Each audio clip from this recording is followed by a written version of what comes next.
Masa ya Bun? Ah, Ada orang tua murid di sekolahku cerita kalau dia disuruh ngafalin anomali sama anaknya.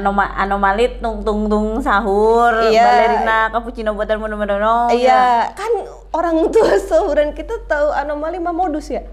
Tua juga dia.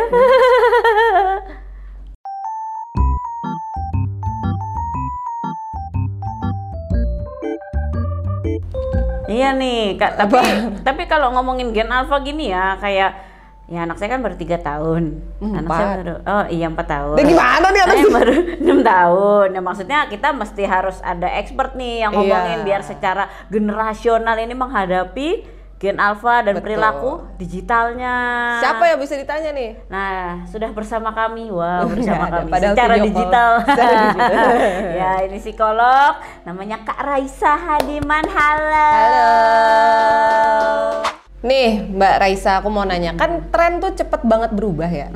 Sekarang nih, zaman sekarang. Berarti pastinya generasi alpha ini akan lebih berbeda gitu dari generasi-generasi yang sebelumnya gitu kan. Nah, tipe didikan yang kayak gimana sih yang cocok buat diterapin ke anak-anak gen alpha ini?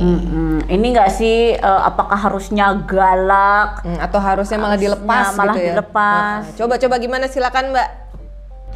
Jadi generasi alpha ini disebut sebagai generasi yang paling digitalized dan juga yang paling globally connected di sepanjang sejarah. Nah, untuk menghadapi generasi alpha yang seperti ini sebenarnya nggak beda jauh dengan beberapa generasi sebelumnya lah ya. Yaitu pola asuh yang diharapkan adalah pola asuh yang bersifat autoritatif atau authoritative parenting. Ini pola asuh yang kayak gimana sih?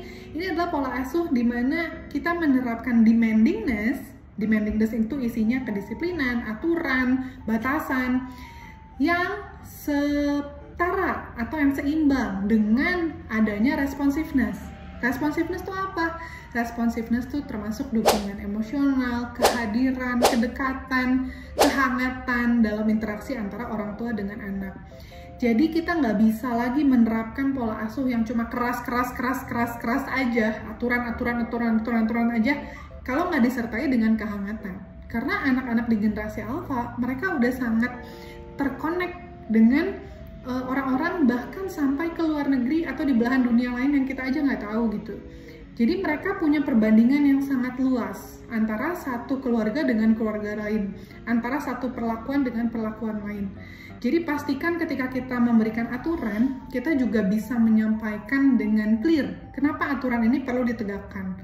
Dan dibarengin juga dengan kehangatan, di mana di situ kita terbuka dengan adanya pertanyaan, kita terbuka dengan adanya negosiasi dari anak gitu. Karena kalau misalnya kita hanya menerapkan aturan tanpa dibarengin dengan dukungan emosional atau keterbukaan, anak akan merasa bahwa mendingan aku cari tempat aman yang lain aja. Karena banyak tempat aman di tempat lain, di belahan dunia lain yang bisa aku dapat secara digital. Padahal kita semua tahu bahwa nggak semua tempat secara digital tuh aman gitu kan. Jadi daripada anak nyari dari tempat lain, ya lebih baik kita kasih itu juga di rumah gitu.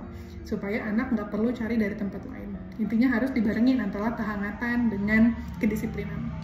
Nah, ini juga nih jadi masalah karena perbedaan generasi ya. Biasanya tuh suka dibanding-bandingin sama aja kayak boomer ngatain milenial, milenial ngatain Gen Z, nah Gen Z ngatain Gen Alpha. Nah, itu kan ada perbedaan generasi ya, yang mana sebenarnya harusnya orang tua yang adaptasi ke anaknya gitu. Nah, karena pada nggak adaptasi ini jadi cepet marah nih karena beda sama generasinya. Betul. Nah, pertanyaannya apa sih yang bisa diusahakan oleh kami orang tua yang tua ini menjadi lebih bijak ya dalam menghadapi anak gen alpha, dan kalau bisa sih nggak mudah judgmental. Nah itu gitu. Judgmental itu ya yang ini. Coba silakan.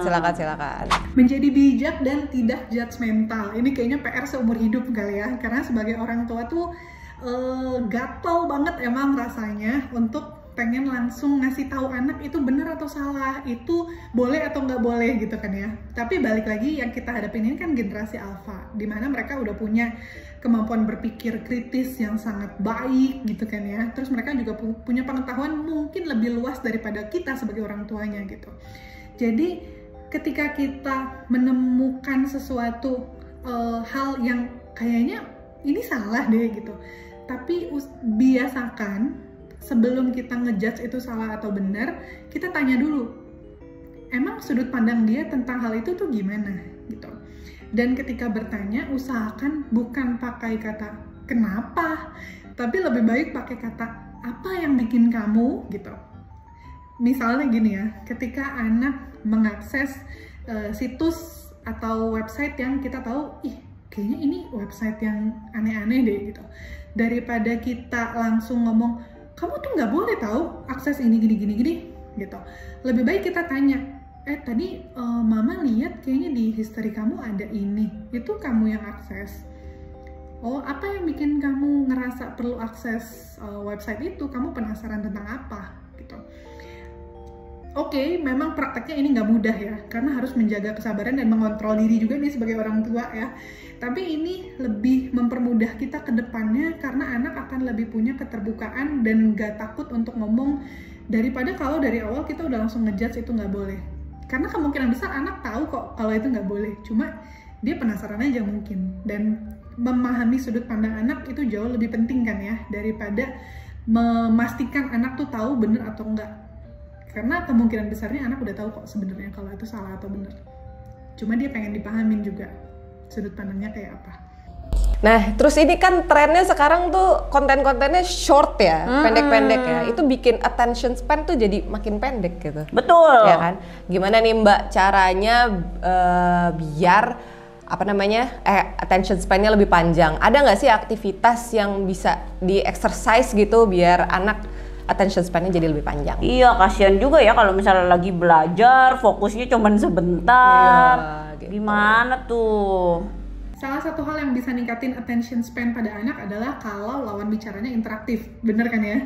Kalau lawan bicaranya interaktif, anak juga akan lebih tertarik untuk memperhatikan.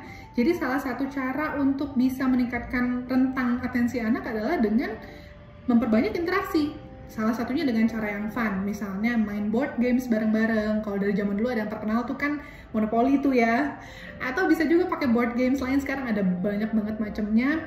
Terus berikutnya juga bisa dengan cara-cara sederhana, kayak misalnya pergi makan es krim bareng, tapi kita terapin rules bahwa selama makan es krim, gadgetnya harus disimpan. Jadi kita juga ikut bertanggung jawab di situ, kita juga ikut berperan dengan kita juga simpan gadget kita, dan harus konsekuen juga. Kalau anak nggak boleh, kita juga nggak boleh. Intinya adalah perbanyak interaksi sama anak, perbanyak kegiatan-kegiatan yang bisa jadi pengganti dari bermain handphone. Jadi jangan sampai kita stop main gadgetnya tapi kita nggak kasih kegiatan pengganti juga. Anak bakal bingung, jadi aku harus ngapain gitu kan. Semoga bermanfaat ya, semangat mami papi semuanya.